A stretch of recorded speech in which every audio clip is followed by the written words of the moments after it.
আপনি বাইরে যান, আপনি আমার অফিসের বাইরে যান, আমার এসও স্যারের কাছে যান। আমার দোতলায় এসও স্যারের কাছে যান।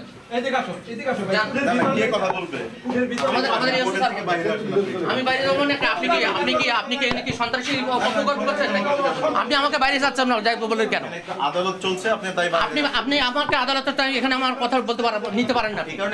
আপনি আমার কর্তৃপক্ষের কাছে যান না। আপনি আমার কর্তৃপক্ষের কাছে আপনার এই কর্মকাণ্ডের বক্তব্য দিবেন? অবশ্যই দিবেন। আমার দায়িত্ব সম্পূর্ণ উনি দিবেন। আপনি আমার কর্তৃপক্ষের কাছে যান, যান আপনাদের কর্তৃপক্ষের দেখে ধরো তো।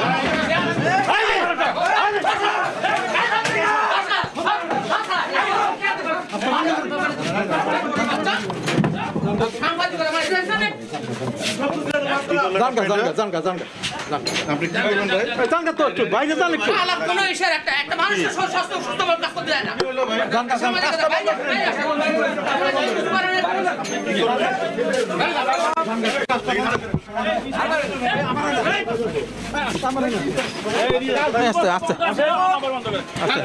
ধাক্কাচ্ছেন কেন ভাই? ধাক্কাচ্ছেন কেন? আপনি ধাক্কাচ্ছেন কেন? আপনার এখানে দুর্নীতি হয়, এটা নাকি রিপোর্ট করা হবে না? করবেন করবেন। তাহলে আপনি এখানে আমার ধাক্কা দেওয়া হবে না, ধাক্কা দিবেন না। চল চল। আরে আমি করাবো কেন? কে করছে এটা? কেউ করে না। কে করছে এটা? চলেন আপনি। আপনি আপনি ধাক্কা দিলেন কেন ভাই? ক্যামেরা টান দিলেন কেন? আপনি কে এই অফিসে? আপনি ক্যামেরা টান দিলেন কেন? আপনি আমার ক্যামেরা কেন টান দিলেন? আপনি আমার ক্যামেরা টান দিছিলেন কেন? কে ক্যামেরা টান দিছে? আপনি আমার ক্যামেরা টান দিলেন কেন ভাই? ক্যামেরা টান উনি কে? আপনার অফিসে কে? উনি আমার ক্যামেরা টান ভাই নো যাই তো। আমার গায়ে হাত দিলেন কেন আপনি? অবশ্যই জবাব দেবো। আপনি আমার গায়ে অবশ্যই জবাব দেবো। জান আপনি দেখেন। আপনার নাম কি? আপনি আমার ক্যামেরা টান দিলেন কেন? কখন আপনি? কে ভাই আমি আবার আপনি কথা বলছেন আমি করব